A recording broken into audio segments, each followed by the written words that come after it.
Uzun bir maraton. Please headphone. Hocam koyduk, ayarladık orada. Ha, okey.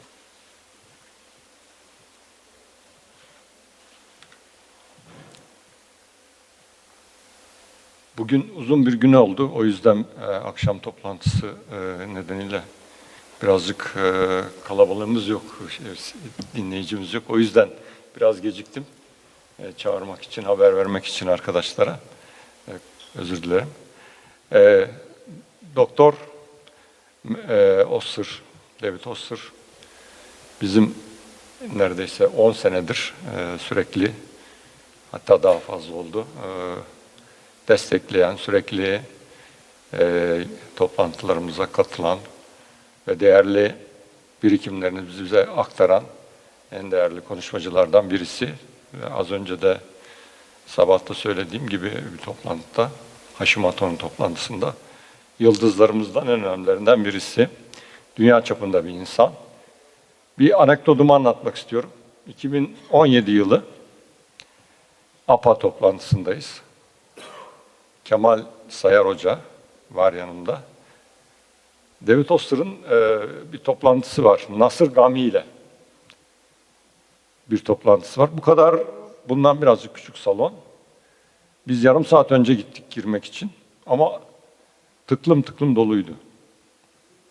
Biz giremedik. Başka bir toplantıya gittik. Sonradan öğrendik ki her taraf dolmuş. İtfaiye müdürü, yangın müdürü gelmiş oraya. Ve demiş ki ben bu toplantıyı sürdürtemem, yani yaptırtmam. Ne zamana kadar? Bu yerde oturanlar kalabalık dağılıncaya, normal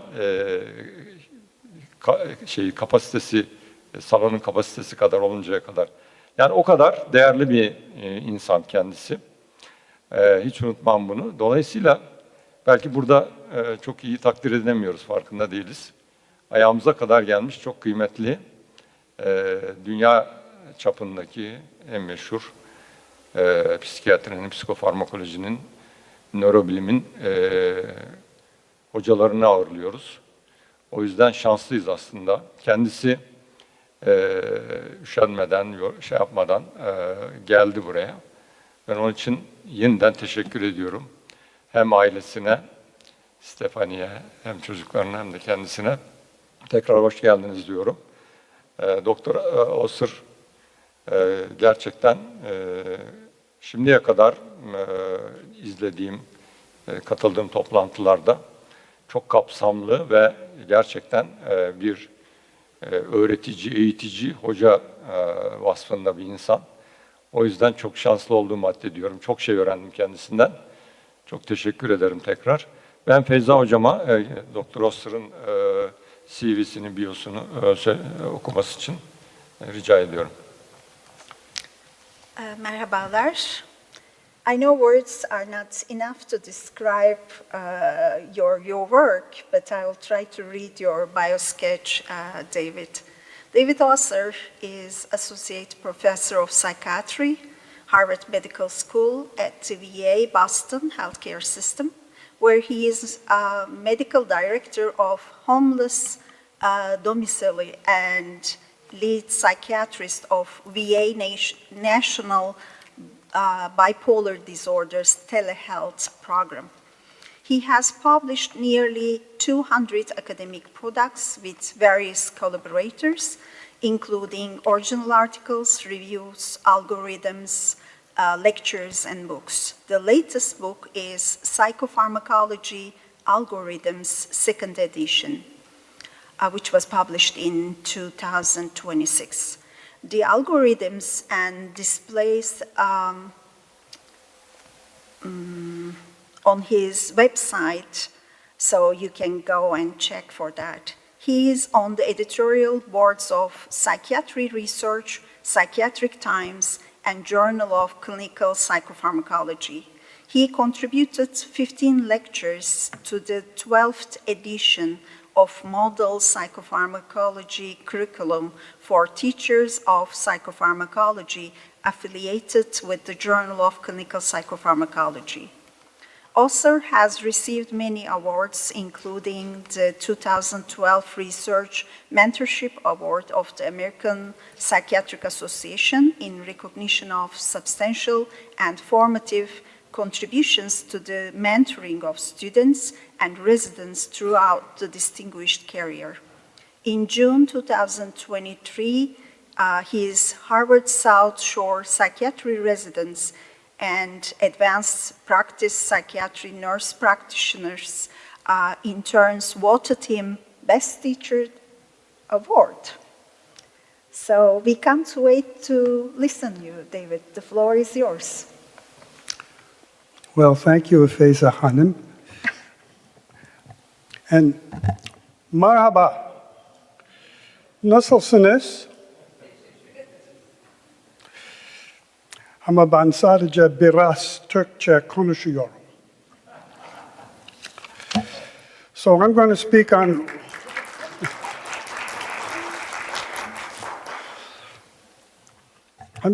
on what's new in psychopharmacology. I'm going to appraise some new and newer medications that we have for major depression and schizophrenia and see what role they might have in our algorithms for treatment. You know, when these new drugs come out, should we be using them? And when should we be using them compared to the things we already have? So let's see, next slide is this way? No, this way, yeah. So you've already heard my biography, so let's move on to... So you all want to stay up to date, so what do I recommend for how to stay up to date? Well, one of the great sources is the Medical Letter on Drugs and Therapeutics. It was founded in 1959. It gives assessments of new products, compares them with older ones for benefits, side effects, and cost. It's non-biased. There's no drug company involvement. It costs $175 US per year, $65 for residents, and you can get it at medicalletter.org. Also, you can buy, to catch up on their previous reviews, buy their Drugs of Choice 2026, which covered all the drugs they took care of in that 2025, and it included things like ADHD, they had a comprehensive review of that, irritable bowel, diabetes, weight reduction drugs, and the 2025 edition covered lots of interesting things for psychiatry, donanemab, for Alzheimer's, clozapine, xanomeline trospium, pramipexole, for treatment-resistant depression was all covered. And lots of great medical topics too, like CHF, asthma, flu, COVID vaccines, instant repellents, sunscreens. And I also recommend the Carlot report. And you probably, I hope, heard Chris Aiken yesterday give a terrific job as a speaker in this conference. And he is the editor of that newsletter. That costs $147 a year for 10 issues. And everything he does is very updated, strongly connected to evidence, and non-biased. All right, so let's start with new and newer medications for depression, antidepressants. So I'll start with just pointing out that when these drugs are approved, they go through studies. And an interesting thing is, who goes into those studies? Mark Zimmerman from Brown University did a terrific review about just what are those patients like who go into the studies and how similar are they to the ones that you see in your practice. And furthermore, there's been study of what happens if people don't meet the criteria for major depression and you use an antidepressant. They call that subthreshold depression. Maybe they meet 4 or 3 of the criteria. And maybe they may or may not meet the A criteria in the DSM. Do these people with subthreshold depression get any benefit from antidepressants? Apparently not. None of the studies show significant difference from placebo. So you've got to start with people meeting the criteria to have a chance for the antidepressants to work. And then you have to look at who these patients are, and they are the cleanest, nicest patients with no comorbidity. 80% of people in the clinics at Brown University that they see for depression would not meet criteria for getting into one of these studies. So we don't know if your patients are going to respond as well as they. So with these caveats about using antidepressants, I'll begin my discussion. Your real-world patients may be very different from the ones that seem to respond to these new meds that come out. So now I'm going to start talking a little about each of the relatively newer medications. Some of them actually are not that new, like vilazodone. In the US, we call it Vibrid by the brand name. It became generic in June of 2022, so the price has come down. It's not really new, but some people think of it as new because we never used it much. It is an SSRI, also has some additional effects like 5-HT1A partial agonist effect, which is what buspirone has. So there was a lot of interest in whether this drug would be good for patients with depression and anxiety, or maybe even for GAD itself, or maybe for social anxiety. But it didn't meet criteria for improving any of those other anxiety states, so despite this mechanism, it's been disappointing. But if you were going to use it, it's a bit slow to get it going. You have to start with 10 for a week, 20 for the second week, 40 for the third week, and you have to take it with food. One of the few drugs we have in psychiatry that you have to have a decent meal with each dose. It is activating for some. It's best to take in the morning, but otherwise, side effects are similar to SSRIs. Nausea, vomiting, diarrhea, dizziness, and insomnia can happen. No weight gain, though. That's a plus. Sexual side effects seem to be present. They were hoping to show that it had none so that they could make a claim for that, but it still was 8% versus 1% in their trials on people who were these very, very perfect patients that I was talking about. So it probably has fewer sexual side effects than some of the SSRIs, but certainly not none. So at best, it's a fourth-line option for people who want to avoid sexual side effects. After you've tried 3 things that we have with more clear superiority for people who want to avoid sexual side effects, those being bupropion, mirtazapine, and vortioxetine. Maybe it's a fourth choice for that subgroup that don't want sexual side effects. All right, another relatively new drug, vortioxetine, called Trintellix in the United States. This is much more well-studied. It, too, is an SSRI with a few other effects on serotonin receptors. And this has 11 studies going for it, 7 positive. Most of them were 8-week placebo-controlled trials. It's easier to dose this drug, 10 to 20 milligrams is usually effective. You start with 10. Does it have the same sexual side effects as others, SSRIs? And some say no. It seems to have decent suggestion that this drug really is pretty low in sexual side effects. So if that's a key priority, it is one of your options. Now, there's been interest in whether it has superior benefits independent of antidepressant effects for cognitive impairment associated with depression. The FDA Psychopharm Advisory Committee voted to grant it a special indication for that. But then the full FDA, which usually follows the recommendations of the advisory committee, chose not to do so and did not approve it for cognitive impairment. One of the reasons is they don't like to approve drugs for a single symptom of a disorder. They want to approve drugs for the whole disorder, and nothing distinguished it for treatment of the whole disorder of major depression. But the other consideration is it only improved cognition on one test, the digit symbol substitution test. All the other cognitive tests, there was no difference. So it didn't look like any really great option for that situation of the cognitive impairment. Now, it did have a head-to-head trial with desvenlafaxine, In a randomized controlled trial, it produced 33% remissions versus 25% on the desvenlafaxine, which is a little better. So I don't know whether it has a role. We don't have it as a role in our algorithms. Another new one is levomilnacipran, goes by the name Fetsima.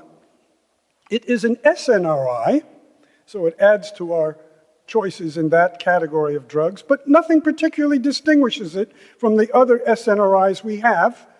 We have 3 others in the United States, venlafaxine, its metabolite desvenlafaxine, and duloxetine. So does it have any difference from any of those? As far as we can tell, no, except for cost. It's way more expensive since it's still brand. And some have pointed out that there may have been maybe a bit fewer dropouts due to side effects in some of its studies. But remember, these patients are those perfect patients who have no problems. All right, moving to something maybe a little more interesting than those would be these drugs that we have now for postpartum depression. So the first one was brexanolone, went by the brand name Zulresso. And I just learned that the drug has been withdrawn, by the way. It was approved, though, in 2019 for postpartum depression, which is a common problem. It affects up to 1 out of 8 pregnancies. So it has a whole different mechanism. We're always looking for different mechanisms. Everything I've discussed before is things that have pretty much the same mechanisms as the drugs we have now and been using for some time. But this one is a synthetic formulation of allopregnanolone, and it works on GABA receptors. So it is a new mechanism, but it's similar to what benzodiazepines do, actually. So it's Schedule 4, meaning it has habituation problems. So how do you give it? It's an intravenous infusion over 60 hours. It does produce a rapid effect. However, it's never been compared with any oral treatment, so we're not sure if it's better or would work faster. But they put a big price tag on it. $37,250 was the price for one of these infusions. So very few people got it. No one could afford it. It was given to maybe less than 1,000 women worldwide and was considered a basically unsuccessful product. And as I said, it's just been withdrawn.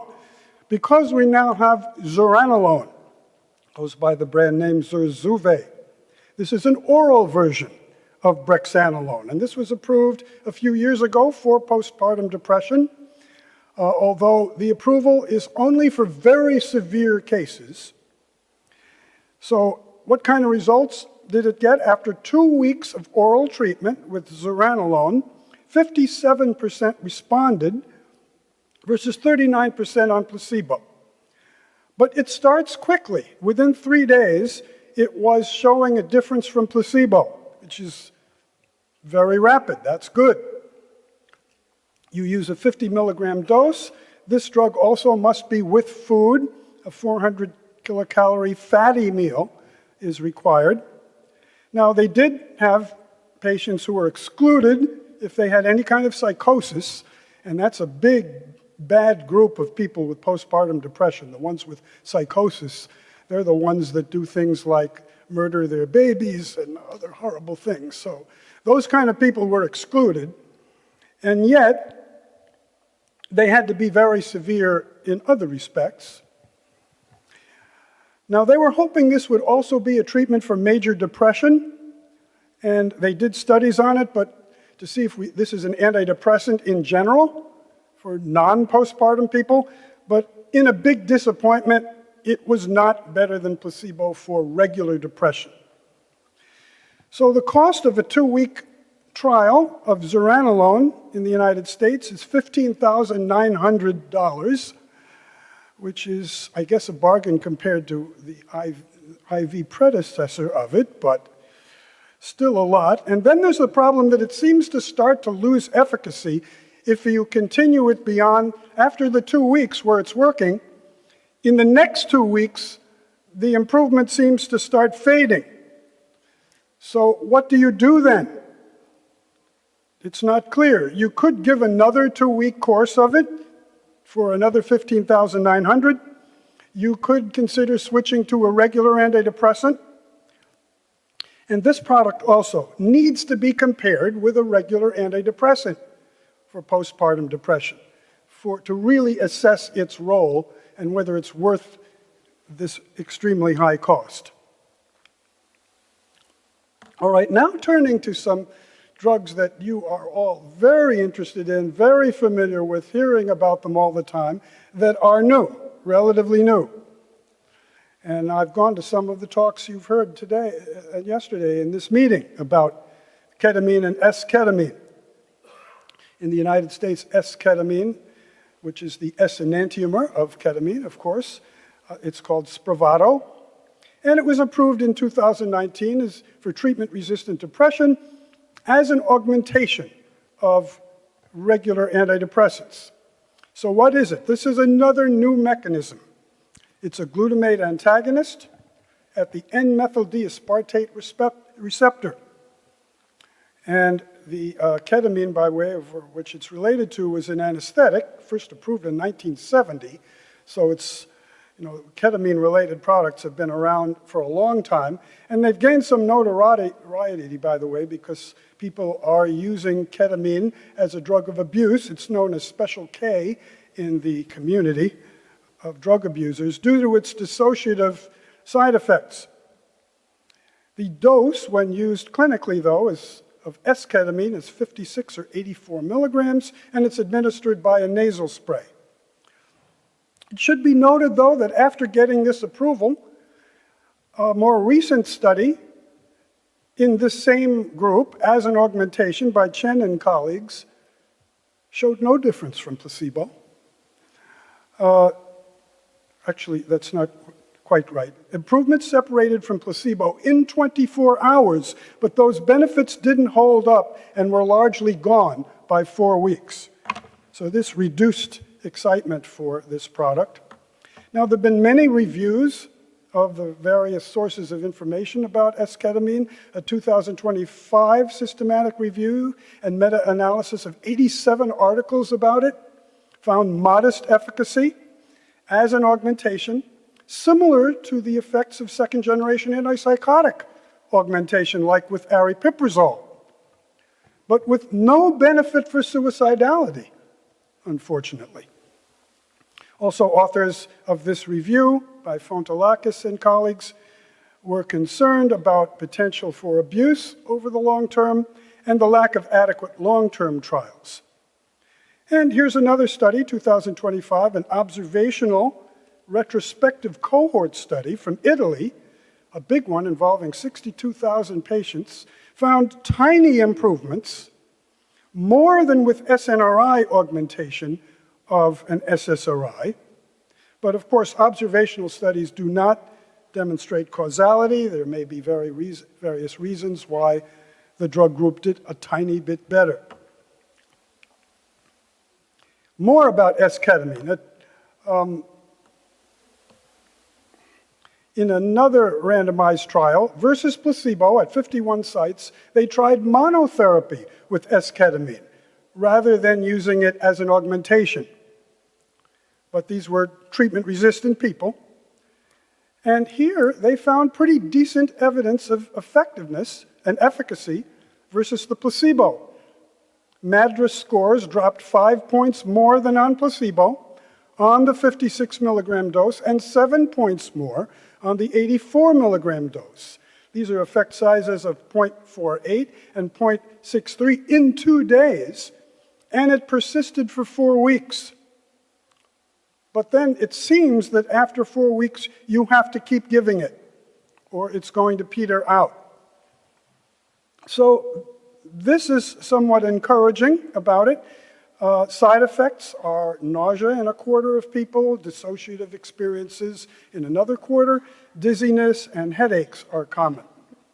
By the way, there seems to be no relationship between the dissociative symptoms and antidepressant response, so failure of the blind, which everyone's concerned about with these types of products, these hallucinogen-like agents, everyone wonders if people get better because they feel the dissociation and they figure, that's what is going to make me better, and proceed to get better. And finding a way to adequately control for that has been a real headache with all of these products. But it didn't seem like blind failure due to detecting the dissociative side effects explained the greater benefit. So we think this drug has a place in our depression algorithm. We think you would consider it after several good trials of standard treatments or augmentations. And when you've done that, we think esketamine would be a reasonable option. Now, what about ketamine itself? Ketamine is not FDA approved for depression, but it's widely available in private clinics. As I mentioned, it came out in 1970, so it's been generic for a long, long time. It's very inexpensive, and you can easily get it. So all these private clinics and even some institutions now are providing it, but usually at huge cost to the consumer, typically $400 to $2,500 per IV treatment is what they're charging in these private clinics for a product that may cost them less than $1 for the same product. Of course, they have to pay their staff, their overhead, heating and lighting in their clinics, but anyway. It's not covered by any insurance. And there are a small number of randomized controlled trials demonstrating efficacy in reducing depressive symptoms quickly. An example of where you could read about that is this meta-analysis by Seshadri. But doubts remain about whether the benefit on this product is a placebo effect due to recognizing the dissociative experience during the trial. For example, there was a randomized trial published a couple of years ago of 40 patients where they gave the drug under anesthesia to remove this confound. You wonder, how would they have done that? Well, these were people who needed surgery for something, and they were depressed, but they needed the surgery. So while they were in surgery, they had given consent to be in this study where they would get an infusion of ketamine while they were asleep versus a control group that did not. So this would presumably eliminate the subjective experience of dissociation. So what happened? They found no significant difference. It was 45% responding in 2 days to the placebo and 50% responding in 2 days to the under anesthesia ketamine. So this was not particularly impressive for ketamine. And then the latest study is very interesting. This was a comparison of IV ketamine with IV midazolam, a benzodiazepine. Now this could be a reasonable control. Benzodiazepines give you a buzz. They have all kinds of subjective feeling. So these patients, only 65, they were depressed, and there were no significant difference with midazolam, which was the presumably psychoactive placebo. 3 points favoring ketamine, though, on the MADRS. And the patients, virtually 100%, were able to guess what they were given. They knew the difference between the what a benzo does, and this subjective kind of trip that they get when you're on ketamine. So the blind failed, essentially. Still, it's an interesting study. And finally, I wanted to tell you about this drug also has no demonstrated benefit for suicidal ideation in a systematic review, similarly with esketamine. So don't think of it particularly for your suicidal patients. And there was a VA study of 215 patients that got 15% remissions after 6 weeks, observational data, but they did seem to stay well at 6 months. addiction risks seem low. So it may work in some people. And that is our conclusion about where it belongs in our algorithms. It may help some people, like in the retrospective review. Anxiety may improve as well, but you have to continue it. And then there may be long-term issues with this potentially addictive product. So we think long-term risks and harms need more study before we want to put it into our algorithm in any place. We have it outside our algorithm to go on ketamine. But lots of clinics are making lots of money giving it to people. Okay, moving on from those very hot topics, I have a few more mundane ones to mention. There's a new product called Auvelity, which is being advertised a lot in our medical journals in the United States. It was proved 2022, and it's a mixture of bupropion and dextromethorphan, the cough syrup medicine. So why that? Well, the cough suppressant is an NMDA antagonist like ketamine. And it also has 5-HT2 effects, which, by the way, since it's being, if you want to combine it with an SSRI, that could increase the risk of serotonin syndrome. So they're combining it with bupropion instead. But we've had dextromethorphan for a long time. It was marketed in 1958. Anyway, in the major registration study leading to Auvelity's improvement, the Gemini study, 327 patients were randomized to dextromethorphan, 45 milligrams, plus bupropion, 105 milligrams, twice daily. By the way, that 90 milligrams of dextromethorphan is a typical cough suppressant amount you would take in the products you can get in the pharmacy. But the bupropion dose is lower than you would normally use. It's only 210 milligrams. It only works at 300. But there's a drug interaction between the two where they're raising, the dextromethorphan raises bupropion levels, probably up to 300 equivalents. But they had a placebo control, and then in the next study, they had a control of bupropion alone at 210 milligrams, which we know is not an effective dose. So I find that data very unimpressive, that this product has any serious place in our algorithms. It worked faster than the 210 milligrams of bupropion, but that's not a therapeutic dose. So we don't see any reason to use it, despite the heavy advertising. Also, there's a large unpublished study that found no efficacy in treatment-resistant cases, so certainly don't think about it for them. Also, both drugs can be abused. I have people in my own homeless program where I work who are snorting and injecting bupropion.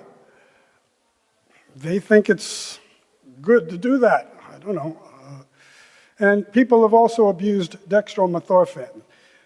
But they've done no studies of this product in someone with histories of substance abuse problems. The other thing is we need a comparison with an SSRI to have more faith in it. And this is the most recently approved antidepressant in the United States, Gepirone. It goes by the brand name Exua. I think I'm pronouncing that right, I'm not sure though. Approved in 2023. This is a 5-HT1 agonist, structurally similar to buspirone. Now, it's been around for decades. It was not beating for placebo for anything, and people had kind of given up on it. They had a hope that it was an antidepressant. It was not working. So then, a drug company made an extended release version of it, from which they could get a new patent. And then they did 2 8-week trials versus placebo. And here are the results. On the Hamilton D17 item scale, it dropped in first study 9 points on the Gepirone and 7.4 on the placebo. And in the second study, there was a 10-point drop on the Gepirone and an 8-point drop on the placebo. To me, that does not look very impressive. There are comparisons with SSRIs, finding it inferior, and in those comparisons, it didn't beat placebo. So I see no reason to use it for anyone at this point, and the medical letter on drugs and therapeutics, which I mentioned in my first slide, also is of that opinion. And finally, to conclude the antidepressant part of the talk, psilocybin. And this is another topic that's been discussed extensively in the meeting so far. So-called magic mushrooms contain it. And it's a 5-HT2 agonist, works through serotonin like ayahuasca, also known as DMT, mescaline, and LSD. So what do we have on it? Well, we have 3 positive published studies. The last one just this year, 2026. But there's a problem. In that study, the last one, they did ask people if they could guess what they were on, the psilocybin or the placebo. 86% accurately guessed what they were on. Also, in all the psilocybin studies, patients have to have 12 hours of psychotherapy to prepare them for the possible bad trips or good trips they may have while on the drug. So psychedelic-assisted therapy is what they call it, because you've got the psychotherapy assisting it. And it's been compared with open-label traditional antidepressants. There are meta-analyses of that.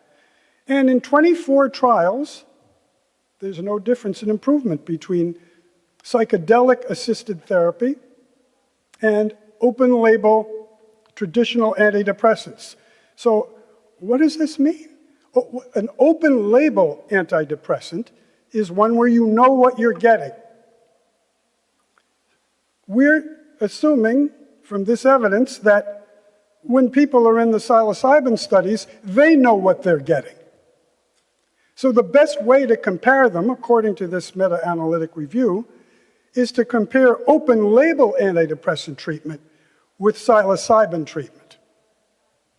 And they found no difference. So this argues against these highly optimistic narratives about psilocybin and the other psychedelic-assisted experiences. It doesn't seem more effective than regular antidepressants when blinding integrity is taken into account. Now, I've talked to some of the people who are very excited about psilocybin and asked them what they think of this study, which was published this year by Williams. And their answer is they're talking about it a lot, and they don't want to believe this. They still are very excited about psilocybin. They think it works. They think that this was comparing apples and oranges to compare the results in a double-blind study, which is what the psilocybin was, versus an open-label study. They think that's comparing apples and oranges, so they want to reject this meta-analysis. And their enthusiasm for psilocybin is not diminished, I'm told. Okay, so I'm waiting for more evidence and waiting for a place to put this product in our algorithm. By the way, you should have a little knowledge of what drugs cost for depression. These are what they cost in my hospital, the wholesale cost. We get the best deal in the Veterans Administration for drug purchases of anyone in the United States because we're the largest purchaser. And here's what it costs the VA for a month's supply of these various antidepressants. And that should be compared to some of these heavy hitters. I'm sorry, these costs are from the medical letter, not from the VA. They establish the wholesale costs. So you can see that the brand products, the price starts to go way up. Vortioxetine, levomilnazepam. I already told you about the zuranolone. The new bupropion and dextromethorphan, over $1,000 for a month. And the esketamine nasal spray, $1,471. So you should know about these costs. they're drastically different. They can be 500 times as much. And now, if they're 500 times better, okay, but I'm not seeing that for these products. Okay, I will now conclude with some discussion of antipsychotics, the newer ones that we have. And I can say at the bottom line that there's really no place for any of them in our schizophrenia algorithms. So I'll just say a few words about each one and why. First of all, iloperidone is maybe the oldest of the newer ones. In the United States, it was called Fanapt. And it was rejected by the FDA when it was first sent into them in 2008. They said it did not seem to beat placebo in terms of their best analysis of it. But then the drug company reshuffled their data, resubmitted it the following year, and they got an approval. And one of the things they had was they had a head-to-head trial with ziprasidone, where it was equivalent to ziprasidone. We think of ziprasidone as one of our least effective antipsychotics for schizophrenia for a variety of reasons. So if it was just equivalent to that, it couldn't be that impressive. It also has QTC problems like ziprasidone, and unlike ziprasidone, it causes significant weight gain. So we didn't see any reason to use it, but the drug company has not given up on it by any means. They got an approval for bipolar mania in January of this year. I don't know why anyone would want to use it for that either, but I'm not going into bipolar meds in this talk. But the drug company also has a problem. The patent expires next year, and they have a solution to that problem. They've just come out with a new drug, milsaperidone. Goes by the brand name Bysanti. That is the active metabolite of iloperidone. And it was approved in March 2026 by the FDA for schizophrenia. Should anyone prescribe it? I don't think so, but it's out there. Wait till you see the cost of it, which I'll show you at the end.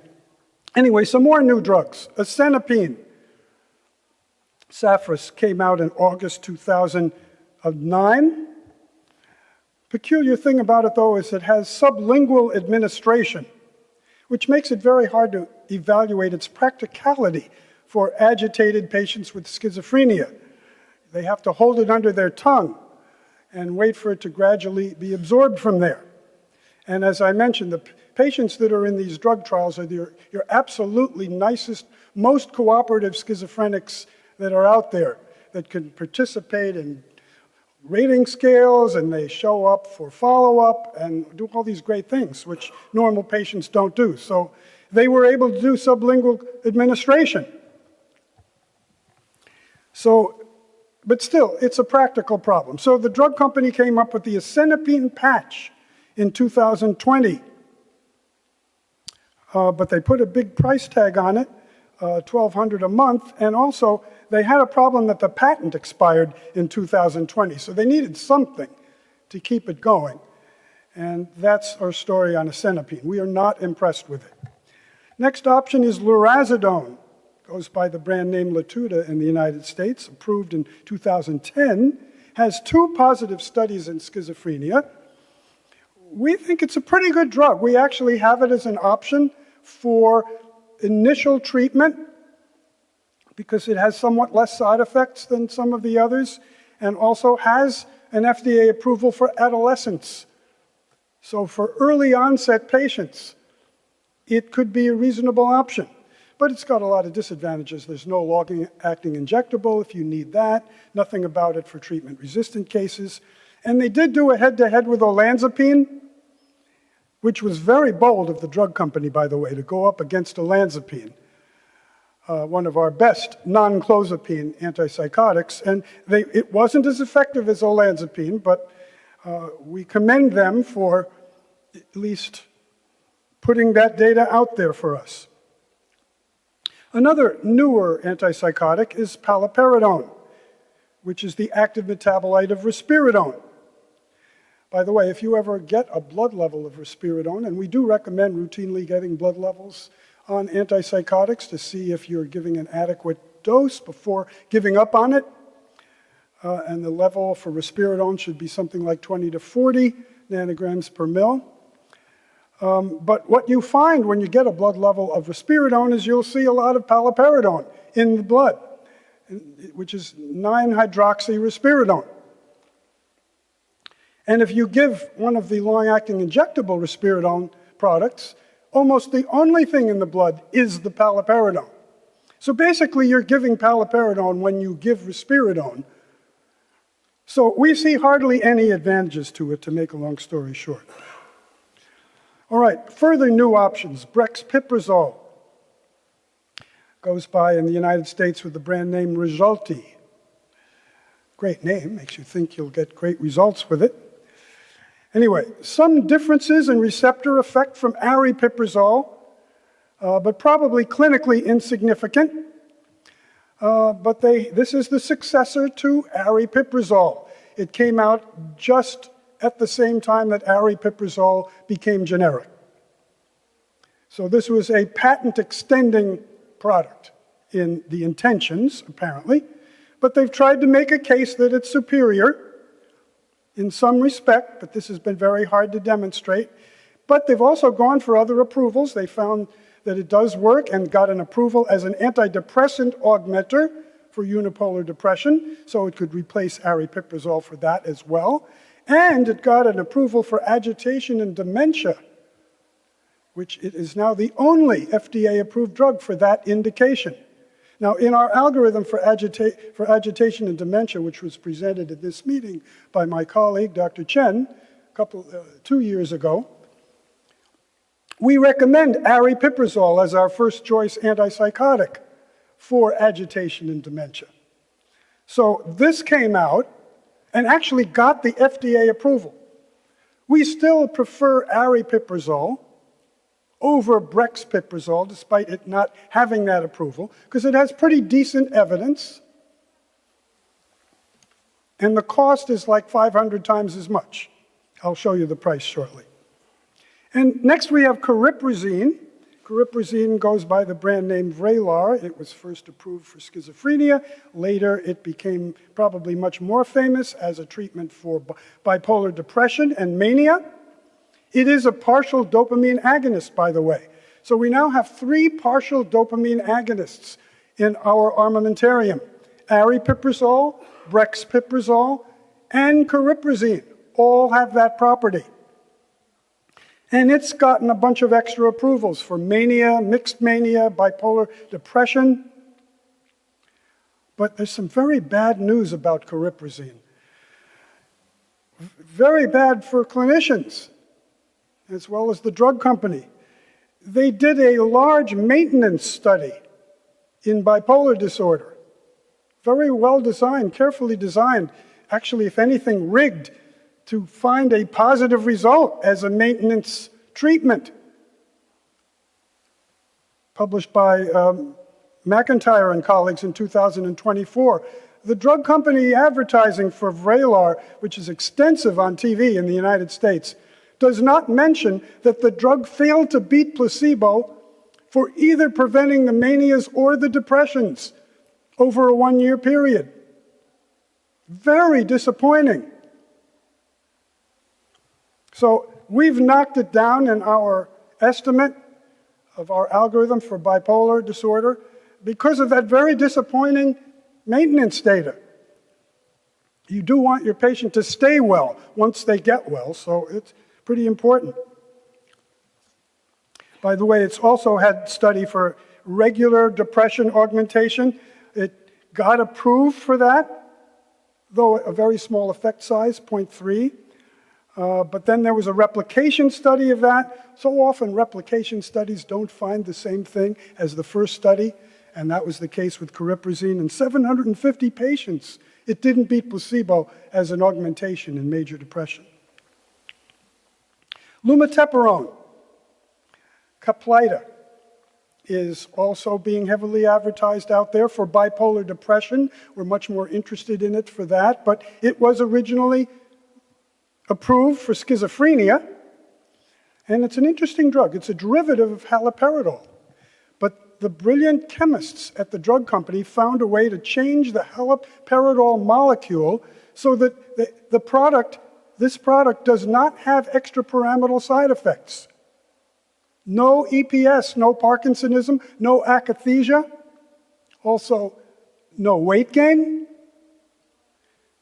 which is also true of haloperidol. That's at least one good thing about haloperidol, no weight gain from it. So they kept that good thing about it and eliminated the EPS. But the efficacy for schizophrenia seems similar to all other antipsychotics. The cost is much higher, so we don't see a place for it. And then there's the story on bipolar depression. It is approved for that. It also got approved as an augmentation added to lithium or valproate for bipolar depression if they failed on one of those. Also as an augmentation for major depression. They got an FDA approval just last year. And for that, the effect size was kind of impressive in one published study of 0.56. That looks good, but there was an editorial about it by my mentor, I'd say most important mentor in my training, Richard Shader, who said he looked over that data and he could not see how they found statistical significance. It didn't seem clinically meaningful to him. He wrote an editorial about it. So that's the Caplyta lumateperone story. Just got two more to go, I think, here. Olanzapine and samidorphan. You know, of course, olanzapine causes weight gain. We've been concerned about that for a long time. So the drug company came up with this product, Lybalvi, where they add samidorphan to help reduce the weight gain and got an FDA approval for that. But how much did it reduce the weight gain? In pooled data on over 1,000 patients, the mean weight gain from olanzapine plus placebo was 11 pounds in a 6-week study and 7 pounds on the combination. Not too impressive, really. Also, the combination had no benefit on glucose levels or lipids, which are the big problems. The metabolic disturbance involves hyperlipidemia, especially hypertriglyceridemia with olanzapine. And adding the samidorphan did nothing for that. And for this, it costs $1,300 a month, as opposed to olanzapine alone, which currently in its generic form costs about $7 a month. By the way, the medical letter also had the same opinion on it, that if people need help with weight gain on lithium, we have some much better ideas than adding samidorphan. That would start with metformin, topiramate, and the GLP-1 agents are getting a lot of excitement now as ways of helping weight gain from certain antipsychotics like olanzapine. And I'll just mention quickly dexmedetomidine sublingual film, IGALMI, which got FDA approval for acute agitation in schizophrenia and mania. It was previously available as an injection for sedation in intensive care units when people were undergoing mechanical ventilation. It was called Precedex. But then they tried it for agitation in schizophrenia, and it had some benefit, although these were not terribly agitated people. You can't easily recruit extremely agitated people into controlled studies, so they were only mild to moderately agitated. But there were also significant side effects: serious hypotension, bradycardia, QTc prolongation, and once again the medical letter gave a thumbs down on it, and we concur. And the last med I'm going to talk about is xanomeline trospium. Goes by the brand name Cobenfy in the United States. So this is something really new for treating schizophrenia. It has a unique mechanism, muscarinic agonist at the M1 and M4 receptors. And it's been known for a long time that xanomeline might be an antipsychotic, but those muscarinic side effects made the drug intolerable. So what they did was they added a peripheral muscarinic blocker, which doesn't go into the brain, to reduce these GI side effects. Anyway, so it is unique in its mechanism, and it seems to work pretty well. Efficacy seems similar to other antipsychotics, effect size of 0.65, but less good with negative symptoms, 0.42 there. Unfortunately, though, this was a big hope that it might do something for the severe cognitive symptoms that are so disabling for people with schizophrenia. This is what really brings their functioning level down, the cognitive impairment. And they found no benefit overall versus placebo for that. But they did this interesting study. They took a subgroup of their patients who had very severe cognitive impairment to start with. They were in the upper 20% in severity of cognitive impairment at the beginning of the study. And that group alone, 1/5 of the patients in the studies, they found significant improvement in cognition from xanomeline trospium. But no one's ever studied this in any of the other antipsychotics we have. Taking out that top 20% more severely impaired people with cognition and check to see if the other antipsychotics we have would help them. So we need to see that before we can be convinced that this is a unique benefit of this product.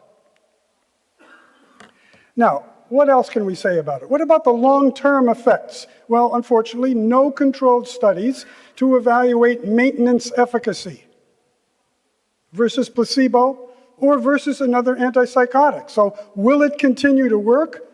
All we have is open-label data on some of the people in the acute trials, including one published just this year in the American Journal, where they followed people for up to a year who had been in the study and stayed on it. There's no control, but at least it's something. So to begin with, first of all, only 22% stayed on it. 4 out of 5 dropped out. So that tells you something. But of the ones who stayed on it, these were a pretty severely ill group. They seemed to do better than they did at baseline. So it may work as a maintenance treatment, but this data is hardly convincing. And there's another maintenance study also published this year in Schizophrenia Research, another 52-week trial, this time of 500 patients. But this was a mildly ill group to start with. Their PANSS score was about 66 at baseline versus 90 in the other group that had all those dropouts. So what was done with them is they were switched to xanomeline trospium from their previous antipsychotic. And in this study, 49% stayed on it. But 20%, though, vomited. That's not a side effect we're used to seeing with antipsychotics. This drug has totally different side effects. Well, we have to educate our patients about that. We're used to seeing EPS, akathisia, but vomiting isn't something we normally have to, worry about. And people, may not like vomiting. So it's often pointed out that people stayed in the study even though they vomited. But they were paid to be in these studies, so they had an incentive to put up with it. But it seems that in the real world, a lot of people who are given this drug, if they have a lot of GI side effects, they don't want to take it anymore. And finally, Dr. Wyden in Schizophrenia Bulletin Open followed 47 patients. 93% said they liked it. So finally, there are no treatment-resistant patients, so don't think of it if they've been tried on several other antipsychotics. Nothing to suggest it's appropriate for them. There's also, this is something else clinicians would think of, how about adding it to whatever they're on now. This is a very common thing that people do. So there actually was a study of that. Adding it to another antipsychotic versus adding a placebo, Goldberg and Wyden, big names in our field, found no difference from adding a placebo. So there's nothing to suggest usefulness for treatment-resistant cases. And if your patient needs a long-acting injectable, which of course many of our patients do, there isn't one. So that makes it an undesirable choice. I've also mentioned the vomiting, but people experienced using it, like Steve Martyr was quoted in Psychiatric News of saying that if you titrate it much more slowly than the package insert recommends, that can help with the GI side effects. So if you're going to use it, I would take his advice. I'd also point out that the medical letter has reviewed it, and they were very impressed that although they had better results on the PANSS, the positive and negative symptom scale, commonly used in research, on the CGI, the Clinical Global Impression of Improvement, which is a very reliable scale in schizophrenia medication outcome studies. It's your gestalt on whether they seem better overall. The results were much less impressive on the CGI outcome. So where would it go? Where should we put this new product in our treatment algorithm? Now, I have to right away admit that there's a bias that could affect our thinking and maybe your thinking about it, which is known as the status quo bias. That's your resistance to changing your current practice.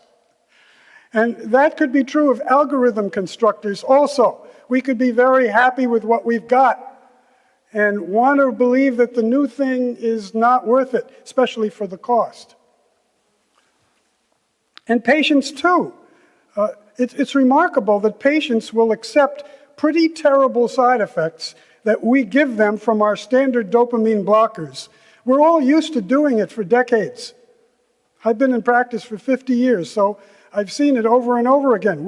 We give them extrapyramidal side effects, akathisia, dysphoria, weight gain with many of them, risk of tardive dyskinesia. We're used to producing those side effects in people. And you know, they're pretty bad. Maybe this new drug and its side effects may be more acceptable. We should try to be unbiased about that. And by the way, when I bring up the issue of cost, my colleagues who do the studies for the drug companies and are on their paid lists of supporters will tell me that the drug companies have to recover their expenses developing a new drug. We shouldn't be concerned about that. But I'm not burdened with that particular concern. So here's what we propose for a place in our algorithm for this drug. We still think aripiprazole is first line for new cases of schizophrenia getting their first drug. Aripiprazole first line. First of all, it's not a strong D2 blocker. It's a partial dopamine agonist. It has been tested head-to-head with risperidone for initial treatment of patients never before treated, and it does better. Aripiprazole does not do better in people who've had multiple previous trials of standard antipsychotics. But for the new onset case, it seems to be the best. So we would still have that first line. And aripiprazole has maintenance efficacy. It has LAIs that you can turn to if you need them. It has low weight gain. It doesn't elevate prolactin. And it's inexpensive. So it has all those things going for it. But let's say you tried that, you gave it a good trial and it didn't work. What would you do for your second trial before clozapine? Well, I think you could offer people a choice if cost is not a consideration. If they can afford it, or the insurance company will pay for it, you could tell their patient, I have these two kinds of drug. I have these dopamine blockers we've had for ages. They have all these side effects. Then we have this new thing, We don't know much about it. We've got no evidence that it's for treatment resistance. We don't have an LAI if you need that. But it's got different side effects. They may be milder overall. You want to give that a try and you can afford it, and they would like to try it after you explain both drugs, we think you could do that. But if it doesn't work, I don't think you're ready for clozapine. I think you need to give a dopamine blocker and have 3 trials before you turn to clozapine. So that concludes my review of all the new drugs, and I just want to show you the prices of the antipsychotics, because this has a small effect on what we're doing and what we're recommending. And I have in red here the bargain antipsychotic in the United States. This is what it costs the VA hospitals where I work for a month's supply of a standard dose of aripiprazole, $2. Whereas, if you want to go with brexpiprazole, which our pharmacy won't let you do, but if you could, it's going to cost $890 for that. And paliperidone's pretty up there at 100 at least. And then some of the heavier hitters are shown here. Cariprazine and lumateperone are well up into the hundreds. Iloperidone, I can't believe that they charge $2,700 a month for a drug which we see no use for. Why do they think they can make money doing that? And then finally there's xanomeline trospium, and there is the current price for that. So I conclude with my favorite slide to end my lectures, which is, since I'm a board-certified grandfather and have read lots of books for them, and here's a grandfather reading a book to his grandson maybe, can't tell. It's got his teddy bear in there. And with the proper medication, they lived happily ever after.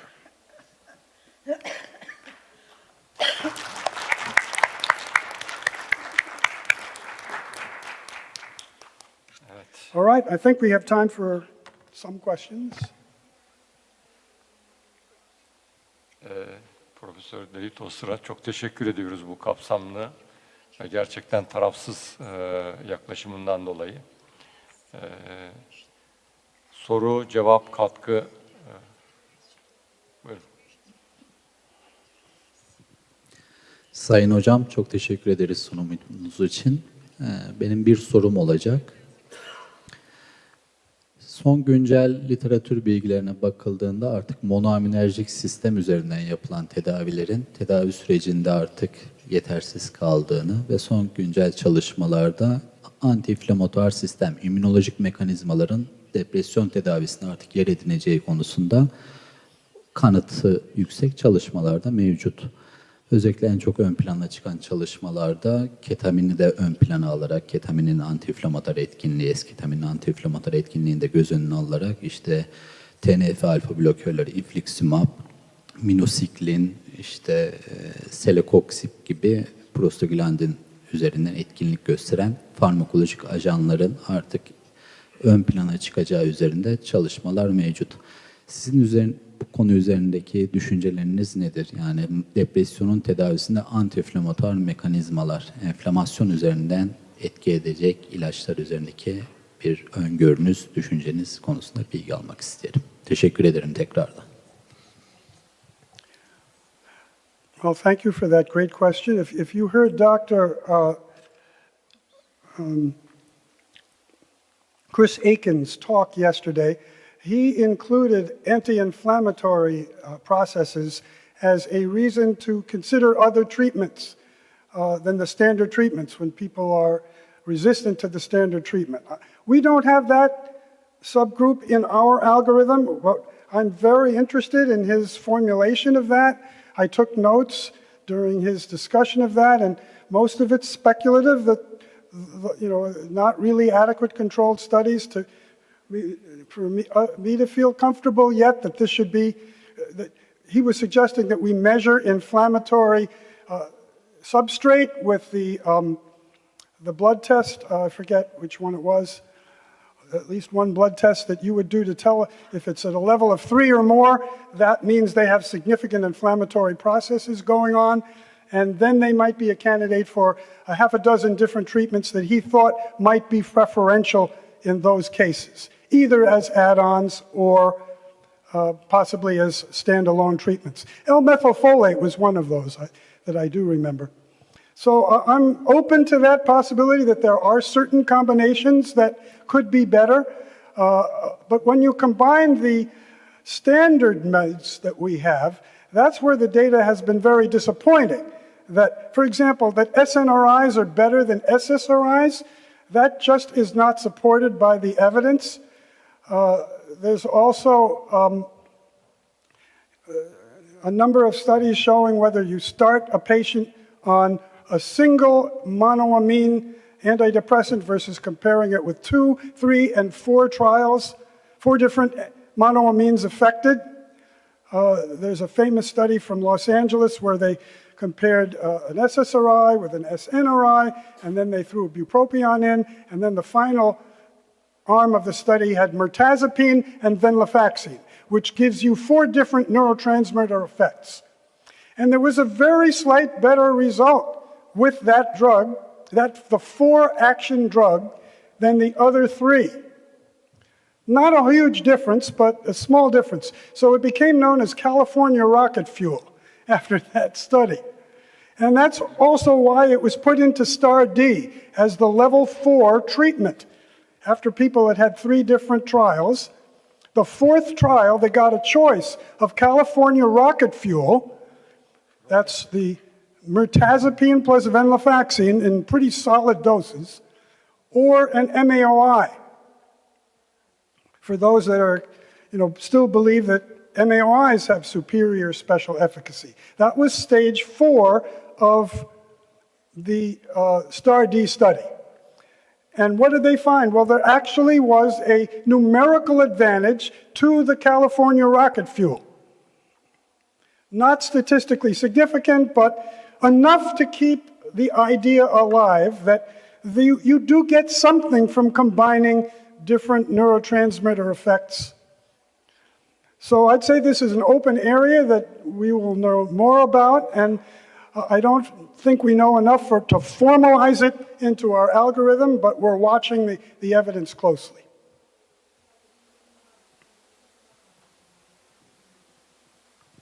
Teşekkür ederim güzel sunumunuz için. Ben hastanede böyle HIV gibi, onkoloji gibi hastalarıyla çok çalışıyorum. Özellikle ilaç etkileşimi noktasında bazen çok zorlanıyoruz. Vortioxetin Türkiye'de var.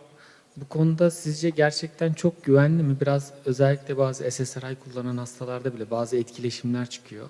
Vortioxetin gerçekten böyle güvenli mi yoksa biraz daha henüz yeteri kadar data birikmedi mi? Burada gözleminiz nedir? Teşekkür ederim. Well, we have genetic testing, first of all. It's now available in my hospital system, and that'll tell you if you're a slow metabolizer at some of those antidepressant sites, so that you may get super high levels of them that could even further increase the interactions that you're talking about with the HIV drugs.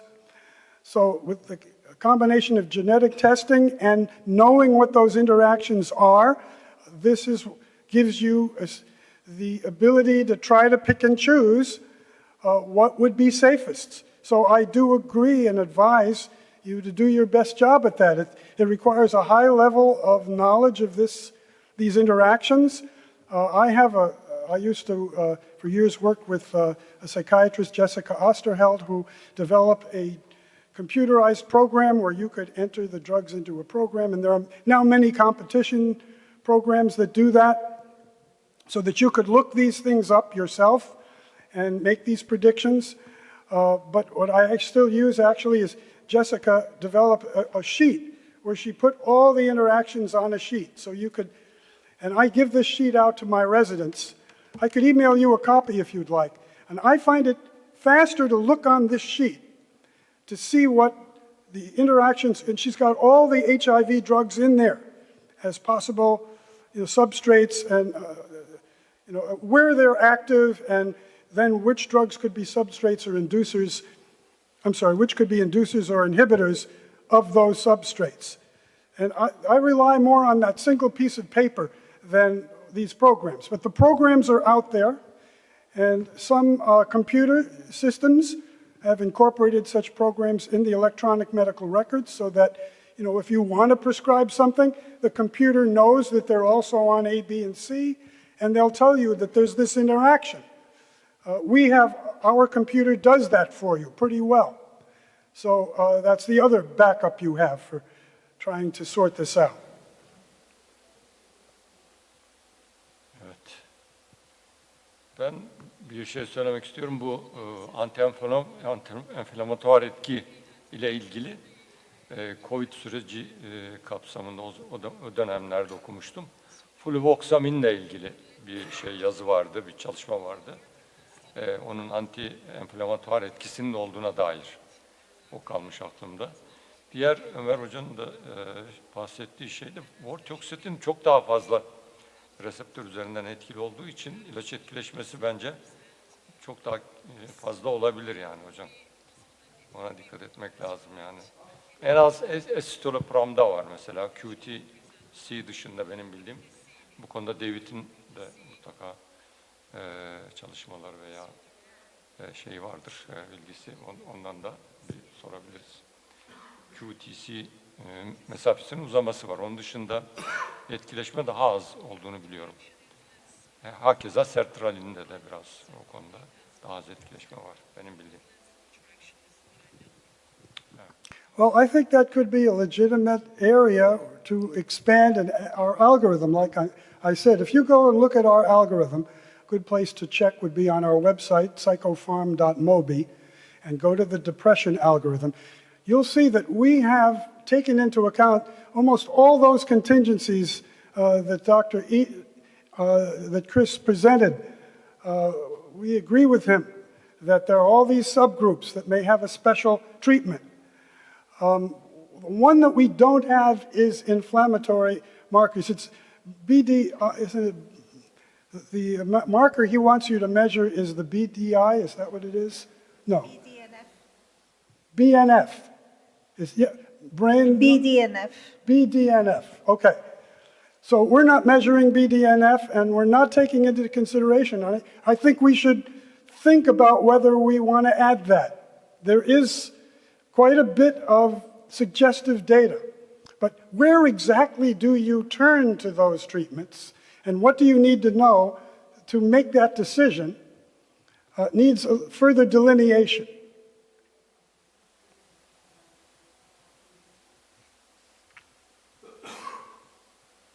Son olarak alalım. Evet, geçip İki tane soru soracağım. İlki demanstaki ajitasyonda çok az seçenek var. Brexpiprazol, trazodon, ketiapin en sık kullanılanlar.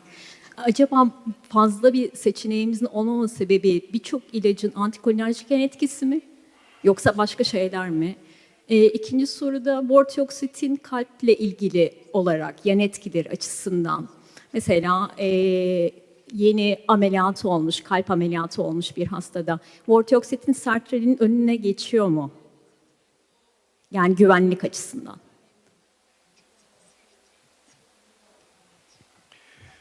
Well, you could, first of all, I recommend go to our website and psychopharm.mobi and look over our algorithm for agitation and dementia, or go to the original paper that Dr. Chen presented 2 years ago. So we divide it into 3 different algorithms. There's emergency treatment, where you got to give them something immediately because they're tearing apart your ward. There's urgent, where they're not tearing it apart now, but they could soon do so. And then there's the more routine cases where they once were agitated, but right now they've been fine for a while, but you don't know when the next agitated episode is going to be. So we have 3 different algorithms. So as you would imagine, for the person that's tearing up the unit right now, we do have to go with an IM. And there's only a few, hardly any options really, that you can give safely. Our first choice is olanzapine in that algorithm. Now, going to the other extreme where you are, this is a patient who's quiet right now, but has a history of getting agitated, and we don't know when the next time would be. So we have a much longer set of options for them. It starts with reducing anticholinergic load, then we do antidepressants. You know, citalopram, I think Chris showed you some data on citalopram as a treatment for agitation and dementia, but it's for those milder cases. And we don't recommend citalopram, though, because in the studies where they did it, that was before we knew about the QTC problem. So we recommend escitalopram, not citalopram for that patient. Also, trazodone has a number of studies that could be, 3 to be exact, where it could be helpful. But after that, you may have to consider an antipsychotic. So we reviewed the data on antipsychotics for agitation and dementia pretty thoroughly. And to help us, there was the American Psychiatric Association practice guideline for the use of antipsychotics in schizophrenia, which they published, I think, in 2022. It's a 200-page article. They extensively reviewed everything that's out there. I do recommend you look at it, but so we studied that in detail. Because it turns out there's a lot of studies of antipsychotics for agitation and dementia. All of the major antipsychotics wanted to get an FDA indication. So olanzapine, risperidone, aripiprazole, quetiapine, all did, each of those drug companies did 3 or 4 large controlled studies. So we have a lot of data to look at. None of them produced data that was impressive to the FDA to get an approval. Although risperidone did fairly well, enough that in Canada the Canadians approved risperidone for agitation and dementia, but only risperidone. But we looked at those data, and aripiprazole clearly has less side effects than risperidone. So we recommended aripiprazole first. Now, a lot of people use quetiapine in practice. I'm aware of that. But a lot of people don't know that the quetiapine people did 3 placebo-controlled trials for agitation and dementia, and they didn't beat placebo in any of them. The mean dose was 60 milligrams. It did not work. But people think of it as likely to work or low in extrapyramidal side effects. So I see people using it all the time. They seem to not know that it's got no support in the evidence. Another one is in the same category. This may be hard to believe if you're a believer that olanzapine is the best for everything. It didn't beat placebo in the 4 controlled trials for agitation and dementia. So we'd recommend not using olanzapine. Just following from the APA guideline, which, by the way, the first author was Reus, R-E-U-S, et al., if you want to look up that paper. It's a huge paper. It's like a book. And all of those studies are discussed in detail. But aripiprazole, we think, is the first choice. Now, then brexpiprazole did a couple of studies on it and got an FDA approval. Well, that's great that they got that, but you saw in my slide that it costs 450 times as much as aripiprazole, which looks pretty good, really. So we think that's first line. Does that answer your question? Thank you. Dışarıda artık şey yapalım çünkü geç kaldık. Yemek ve David de yoruldu. Çok teşekkür ederiz. Ve bu oturumu kapatıyorum. Kusura bakmayın. Var mı hocam söylemek istediğiniz? David, thank you so much for this excellent expert overview. So this is the end of the session, unfortunately. They may continue asking questions, maybe outside. Thanks a lot. Thank you.